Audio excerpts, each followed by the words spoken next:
আমার রাসূলের সাহাবী হযরতে খাব্বাব বুঝিয়েছেন, খুবাইব বুঝিয়েছেন, আবু বকর, ওমর, ওসমান আলী বুঝিয়েছেন, তালহা বুঝিয়েছেন, জুবায়ের বুঝিয়েছেন, হযরতে আসাদুল্লাহিল গালিব বুঝিয়েছেন, হযরতে আমির হামজা তার বুকের কলিজা দেওয়ার মাধ্যমে বুঝিয়েছেন, ইমাম হোসেন তার কল্লা দেওয়ার মাধ্যমে বুঝিয়েছেন। এই জগতের মধ্যে চার ইমাম, ইমাম শাফি থেকে শুরু করে ইমাম আবু হানিফা থেকে শুরু করে ইমাম মালিক, ইমাম হাম্বল থেকে শুরু করে আজ পর্যন্ত আল্লামা সাইদিরা, মাওলানা মতিউর রহমান নিজামীরা নিজের বুকের তাজা তপ্ত রক্ত ঢেলে দিয়েছে। তাদের রক্তের উপরে আওয়াজ উঠেছে বাংলাদেশে। সব দল মত পথ দেখা শেষ। আগামী দিনের বাংলাদেশ আল কোরআনের বাংলাদেশ।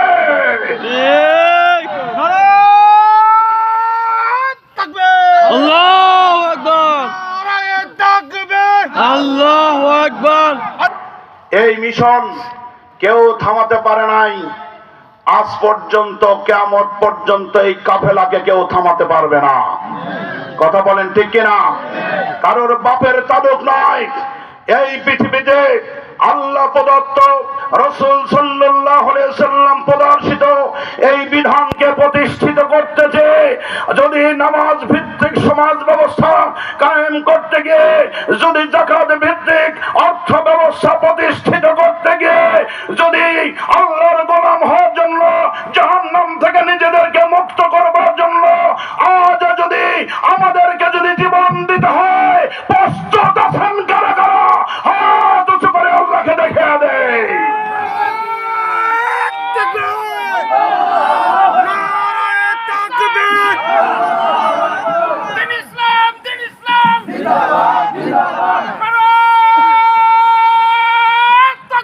আল্লাহু আকবার। আমার ভাই এবং বন্ধুগণ, বিশ্ব নবীর মিশন শুরু হলো। গোটা জগৎকে চ্যালেঞ্জ করলেন, বার্তা দিলেন, এই জমিনে কোনো মানুষের তৈরি করা আইন চলবে না। কথা বলেন ঠিক কিনা? বার্তা দিলেন, কোন ফেরাউনিজম, কোন নমরুদিজম, আবু জেহেলিজম, কোন মানুষের তৈরি করা তন্ত্র মন্ত্র কোন আইন চলবে না। বিশ্বনবী ঘোষণা দিলেন, লা ইলাহা ইল্লাল্লাহু তুফলিহুন।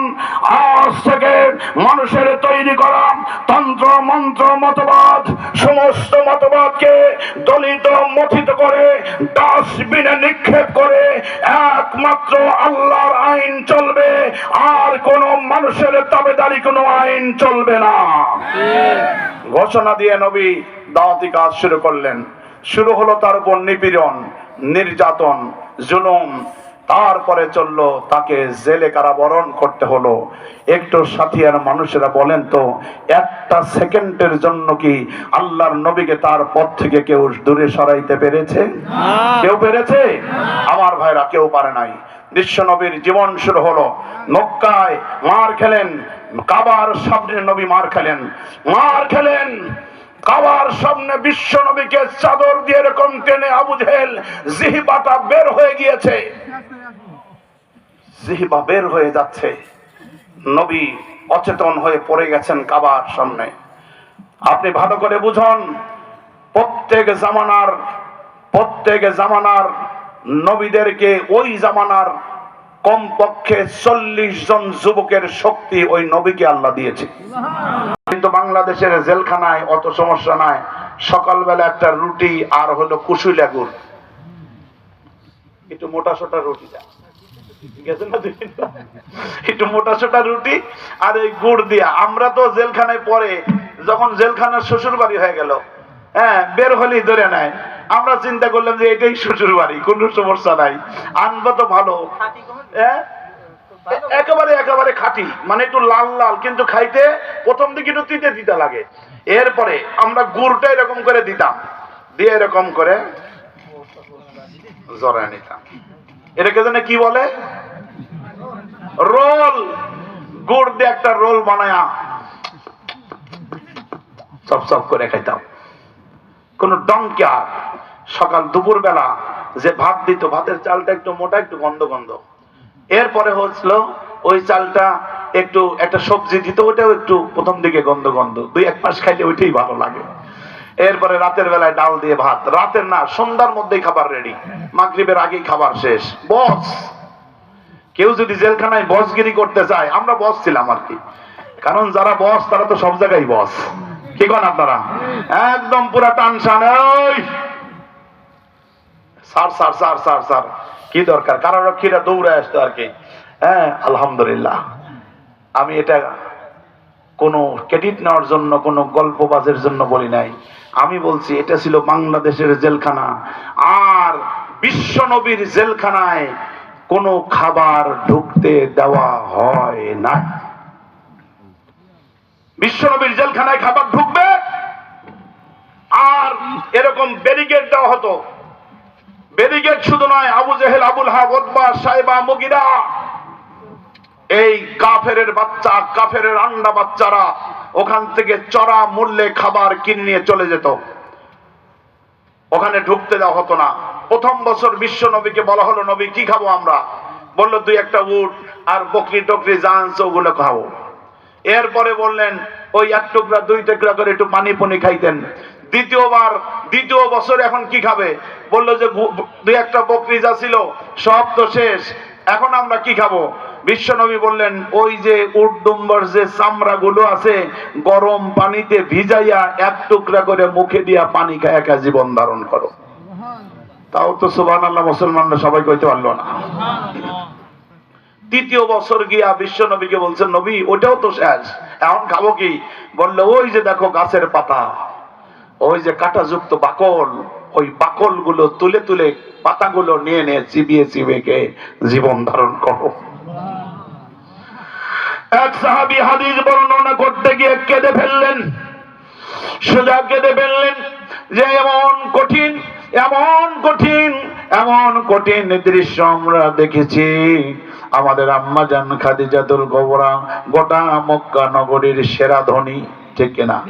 বলে ওই সেরা ধনী মানুষটা যখন গাছের পাকল, শুধু এই জগতের সেরা নয়, যাকে তামাম সৃষ্টিকুলের প্রধান আকর্ষণ, শুধু এই জগতের নেতা নয়, যিনি হলেন দুনিয়া এবং আখিরাতের নেতা, 2 জগতের নেতা, যার ব্যাপারে আল্লাহ বললেন, মামা আরসালনাকা ইল্লা রাহমাতাল লিল আলামিন। এমন নেতা মুহাম্মাদুর রাসূলুল্লাহ সাল্লাল্লাহু আলাইহি ওয়াসাল্লাম। ভালো করে বুঝে যান, মক্কা থেকে মদিনায় হিজরত করে বিশ্ব নবী মুহাম্মদুর রাসূলুল্লাহ সাল্লাল্লাহু আলাইহি ওয়াসাল্লাম নিজে হলেন রাষ্ট্রপতি, আর সংবিধান বানালেন আকাশ এবং জমিনের মহাবিশ্বের মহাবিস্ময়কর কিতাব আল কোরআন, ঠিক কিনা? নবী হলেন প্রেসিডেন্ট, কোরআন হলো সংবিধান। রাষ্ট্রটা কি দাঁড়ালো জানেন? নবী বলে গেছেন, ওই খুতবা, খতিব সাহেবরা খুতবায় বলে, দ্বিতীয় খুতবায় ওনারা খুতবা পরে, ওই সময় আমরা জনমের মতো জিমাই, কি বলে বুঝি না, কিন্তু ইমাম সাহেব বলেন, খায়রুল কুরুনি কারনি সুম্মাল্লাযীনা ইয়ালুনহুম সুম্মাল্লাযীনা ইয়ালুনহুম। আমি বিশ্ব নবী কোরআন দিয়া এমন একটা যুগ বানাইলাম, এমন একটা সমাজ বানালাম, এমন একটা রাষ্ট্র বিনির্মাণ করলাম, যেটা ওই জগতে জগতে জগতে আর কেউ বানাইতে পারে নাই, পারে নাই, পারে না।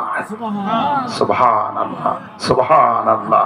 আমার ভাইরা, আমার বন্ধু, আমরা এমন একটা সমাজ বিনির্মাণ করতে চাই, আমরা আমাদের নীরব বিপ্লবের মাধ্যমে, ব্যালট বিপ্লবের মাধ্যমে, আমরা কোনো দল বুঝি না, এমন একজন এমপিকে আমরা পার্লামেন্টে পাঠাতে চাই।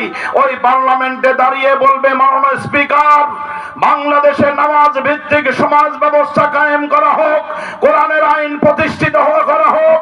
নামাজ ভিত্তিক এই আইন প্রতিষ্ঠিত করার জন্য যখন স্পিকার যখন বিল আনবেন, বিল আনার পরে আমার ভাইরা, স্পিকার বলবেন, এই নামাজের পক্ষে, বিলের পক্ষে যারা আছেন তারা হা বলেন। কারা কারা পক্ষে আছেন দেখি? নামাজের সমাজ ভিত্তিক একটা কোরআনের সংসদ হোক, এই পক্ষে যারা আছেন সবাই হা বলুন, হা বলুন, হা বলুন। স্পিকার বলবে হ্যাঁ জয়যুক্ত হয়েছে, হ্যাঁ জয়যুক্ত হয়েছে, হ্যাঁ জয়যুক্ত হয়েছে। সুবহানাল্লাহ। এই হ্যাঁ জয়যুক্ত হওয়ার পরে বাংলাদেশের 3 লক্ষ মসজিদ থেকে আওয়াজ উঠবে, আওয়াজ উঠবে 3 লক্ষ মসজিদ থেকে আওয়াজ উঠবে একযোগে আল্লাহু আকবার, আল্লাহু আকবার। বাংলাদেশের হাজার কোটি মুসলমানেরা একসঙ্গে নামাজের বিরতি হয়ে যাবে, ব্যবসায়ী প্রতিষ্ঠান কিছু সময়ের জন্য বিরতি হবে, অফিস আদালত বিরতি হবে, ওসি সাহেব পুলিশ নিয়ে নামাজে দাঁড়াবে, টিওনো সাহেব উপজেলার লোক নিয়ে নামাজে দাঁড়াবে, ডিসি সাহেব নামাজে দাঁড়াবে, এসপি সাহেব নামাজে দাঁড়াবে, বঙ্গভবনের প্রেসিডেন্ট নামাজে দাঁড়াবে। এইভাবে যদি একযোগে লক্ষ কোটি কোটি মুসলমান যদি নামাজে দাঁড়িয়ে যায়, তাহলে আমার ভাইরা, আমার বন্ধুগণ, আল্লাহ বলেন ফান্তাশিরু ফিল আরদ, নামাজ আদায়ের পরে মানুষগুলো যখন জমিনে ছুটে পড়বে, আমি আল্লাহ আকাশ এবং জমিনের রহমতের দরজা খুলে দিব।